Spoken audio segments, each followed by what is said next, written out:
کہ اسرائیل کے جہاز تو ایران کے اوپر اڑ رہے ہیں اور ہمارے بارڈر پہ آ چکے ہیں، اور نیتن یاہو کہہ چکا ہے ایران کے بعد پاکستان کیا وجہ ہے ہم اتنے کمزور پڑ گئے as Muslims as a nation. ہم جانتے ہیں کہ مودی نیتن یاہو کی ملاقات کے اگلے ہی روز افغانستان نے پاکستان پہ حملہ کیا، 2 دن کے بعد ایران پہ امریکہ نے حملہ کر دیا۔ ایران میں چینج آف رجیم کرانے کا مقصد پاکستان کو تھریٹ کرنا ہے۔ دیکھیں پاکستان کے اوپر بھی تو اس کے اثرات آئیں گے نا۔ بڑا دکھ ہو رہا ہے پوری مسلم امہ کو، مگر ہم تو کنفرم ہیں کہ الحمدللہ ہم ایٹمی طاقت ہیں۔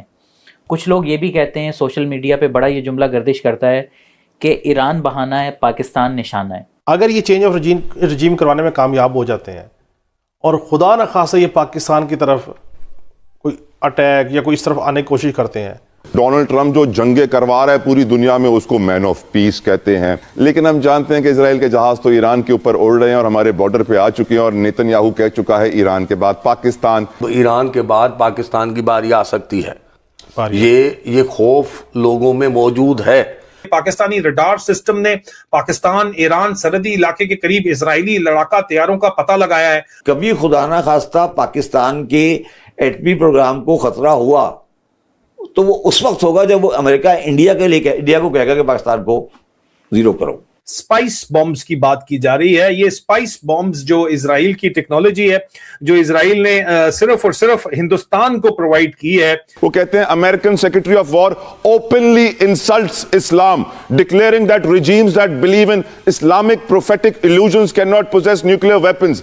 اب یہ دنیا کے کرسچنز یہ بات کر رہے ہیں۔ ایران کے اندر جو صدر خامنائی کو اٹیک کیا گیا سپائس بنکر بسٹر بامب کے ذریعے، یہ بامبز بھی اویلیبل ہیں اس وقت انڈیا کے اندر۔ تو اس وقت پاکستان کی انٹیلیجنس اسسمنٹ یہ ہے کہ جناب یہ ہمارے اوپر اٹیک کیا جا سکتا ہے، اس لیے کیا وجہ ہے ہم اتنے کمزور پڑ گئے ایز مسلمز ایز اے۔ میں کہہ رہا ہوں کہ چلیں ایک لمحے کے لیے تصور کر لیں کہ جی انہوں نے ساری بلو اپ کی اور قیادت ایلیمینیٹ کر دی، شہید کر دی، اور چینج آف رجیم ہو گیا۔ تو سائیں یہ ایران کی چینج آف رجیم جو ہے یہ ایران کی نہیں ہوگی، یہ تو پھر پاکستان کے ساتھ کیا ہوگا؟ پھر پاکستان کے اوپر پریشر آئے گا۔ یہ تو ایکسیس جو ہے تافتان تو ہمارا بالکل بلوچستان کا ملک کا علاقہ ہے جی، یہ ہمارا بارڈر ہے۔ جیسے یہ جنگ چھڑی ہے نا، جنگ چھڑی ہے تو جنگ کے اثرات سب پہ جانے ہیں، اور سب سے زیادہ ان پہ اثرات جانے ہیں جو پڑوسی ہیں، اور ہم ایران کے پڑوسی ہیں، اور وہ ہمارا اسلامی ملک بھی ہے۔ تو ہم ادھر وہ ایران التشی کا ایک بڑی آبادی کا ملک ہے۔ اس کو اگر میں سم اپ کروں سائیں جی، اگر یہ چینج آف رجیم کروانے میں کامیاب ہو جاتے ہیں اور خدا نہ خواستہ یہ پاکستان کی طرف کوئی اٹیک یا کوئی اس طرف آنے کی کوشش کرتے ہیں، میں تو اس بات پہ کنونس ہوں کہ پاکستان کے پاس اللہ کے فضل و کرم سے اتنی ایک اسٹریٹجک پوزیشن ہے، اگر پاکستان کی طرف آئے تو پھر میرا خیال ہے کہ ہمارا سیدھا ایڈریس جو ہے وہ اسرائیل ہوگا، پھر اسرائیل کو سپیئر پاکستان نہیں کرے گا۔ دیکھیں ایران اور پاکستان میں بنیادی طور پر فرق صرف یہ ہے کہ پاکستان ایٹمی ملک ہے، ٹھیک ہے، پاکستان اور پاکستان کی فوج کے حوالے سے بھی سب کو پتہ ہے۔ اللہ نہیں کرے گا، مگر جو آپ سوال کر رہے ہیں نا، یہ خدشے دکھائے جا رہے ہیں، بہت سارے لوگ سوشل میڈیا پہ بول رہے ہیں کہ اب ایران کے بعد پاکستان کی باری آ سکتی ہے۔ یہ خوف لوگوں میں موجود ہے، اور لوگ بہت سارے جو پڑھے لکھے لوگ ہیں یا مذہبی خاص طور پر پڑھے لکھے لوگ ہیں، وہ کہتے ہیں کہ اسرائیل کی یہ ایجنڈا میں شامل ہے، کہ اسرائیل کے یہ ایجنڈا میں شامل ہے۔ یہ بالکل آپ نے بڑی اچھی بات کی ناظرین، بہت شکریہ ایم بی صاحب آپ کا۔ جس کے لیے تھامس کیتھ صاحب نے ٹویٹ کیا، یہ امریکن ایسا ٹویٹ کر رہے ہیں، وہ کہتے ہیں American secretary of war openly insults Islam, declaring that regimes that believe in Islamic prophetic illusions cannot possess nuclear weapons۔ اب یہ دنیا کے کرسچنز یہ بات کر رہے ہیں کہ یہ سیکرٹری آف وار اسلام کی توہین کیسے کر سکتا ہے۔ بریگیڈیئر صاحب آپ کیوں نہیں یہ بات کر رہے ہیں؟ دیکھیے اس کو دیکھنا پڑے گا، اور یہ تو کسی بھی مہذب معاشرے میں ایسی چیز اس کو اجازت سر مسلمانوں نے ابھی تک اس کو دیکھا بھی نہیں ہے، اس بات کا افسوس نہیں کروں میں آپ سے سر؟ نہیں افسوس آپ، کیونکہ میں نے اس کو تفصیل سے اس ٹویٹ کو، اس کے جو کانٹینٹس ہیں اس کو دیکھا نہیں ہے۔ مے بی کہ اس کی لینگویج ایسی ہے جس میں وہ ان کا کہنے کا مقصد کچھ اور ہو، بٹ یہ تو کنڈیمنیبل ہے۔ اگر وہ انہوں نے وہ بات کی ہے تو اس کو تو کوئی بھی ذی شعور جو ہے اپریشیٹ نہیں کر سکتا اور صحیح معنوں میں کنڈیم کرنا چاہیے. تو اسلامی ملک جو ہماری OIC ہے یہ اس کا فرض بنتا ہے نا کہ اس میں ایک اجلاس بنائے. سر اقوام متحدہ ایک ڈمی ادارہ بن گیا ہے, امریکہ UN کو چھوڑ کے چلا گیا ہے, آپ OIC میں کیسے امیدیں لگا رہے ہیں حضور؟ تو یہی تو آپ کے پاس ہے, اور آپ کے پاس پھر کیا ہے؟ ایمان کے علاوہ سر آج کل کچھ نہیں بچا ہے سر. فوراً نہیں ہے.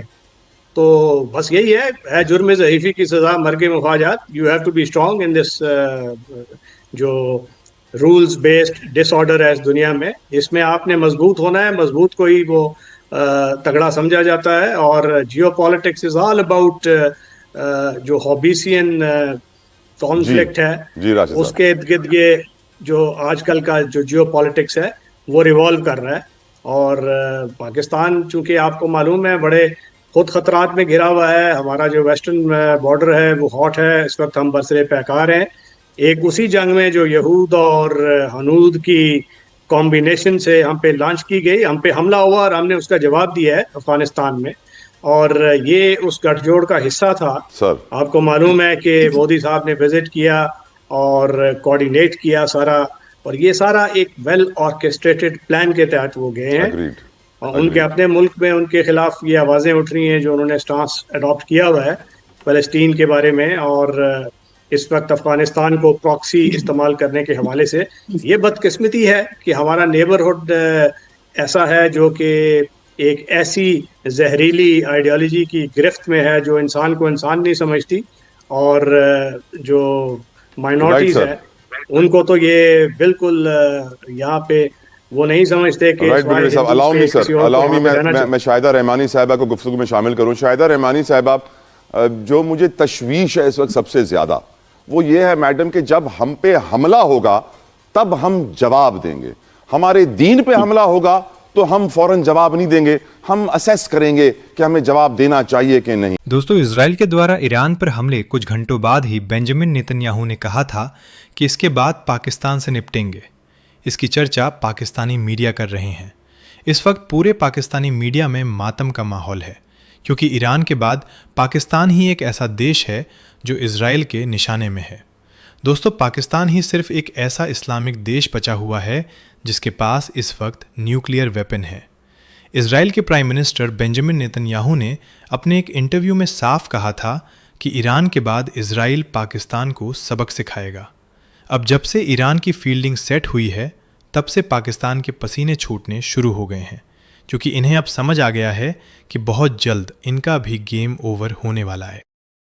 ایک پڑوسی ملک ایران کے اندر سپائس بنکر بسٹر مار دی ہیں اور دوسری طرف سندور 2 کی تیاری جو ہے وہ ہندوستان کر رہا ہے. تو ہندوستان اس موقع کا فائدہ اٹھا کے جو اس وقت سیکٹیرین بھی اس وقت معاملات بڑے شدید قسم کے آپ کو پتہ ہے کہ بنے ہوئے ہیں. سعودیہ کے ساتھ آپ بیٹھے ہوئے ہو, لیکن سعودیہ کا ساتھ آپ دے نہیں سکتے, کیونکہ سعودیہ کا ساتھ اگر آپ دیتے ہو تو وہاں پہ جو ہے ایران آپ کے GHQ کو ڈائریکٹ آرام سکون سے ہٹ کر سکتا ہے. نہ 3 میں نہ 13 میں پھنس گئی اس وقت رضیہ گنڈوں کے اندر. یہ معاملات آصف منیر کے بنے ہوئے ہیں, لیکن آصف منیر اس سارے گیم کے اندر ہماری اطلاعات کے مطابق ایک پولیٹیکل لیجٹمیسی حاصل کرنے کا اینگل دیکھ رہا ہے کہ اگر وہ اسرائیل کو تھریٹ کرتا ہے تو پاکستان کی عوام اس کے ساتھ آ جاتی ہے. یہ مین اینگل اس وقت دیکھ رہا ہے آصف منیر, اور اس لیے ظاہری بات ہے کہ اسرائیل اور انڈیا کو یہ لگ رہا ہے کہ جناب اسرائیل کو یہ لگ رہا ہے کہ یہ ہمیں کچھ بھی کرنے کے لیے پولیٹیکل لیجٹمیسی لینے کے لیے یہ ہٹ کر سکتا ہے. نہ صرف پاکستان کے اندر لیجٹمیسی اس کو ملے گی, پوری مسلم امہ کے اندر اگر پاکستان ہٹ کرتا ہے نیوکلیئر ہٹ کے اس وقت خبریں جو چلانے کی کوشش کی جا رہی ہے کہ جناب یہ تو نیوکلیئر ہٹ کر جائیں گے, which is totally nonsense to be honest, because Pakistan nuclear hit جو ہے وہ بغیر اجازت تو کر ہی نہیں سکتا نا جی, اجازت ملے گی تو کرے گا.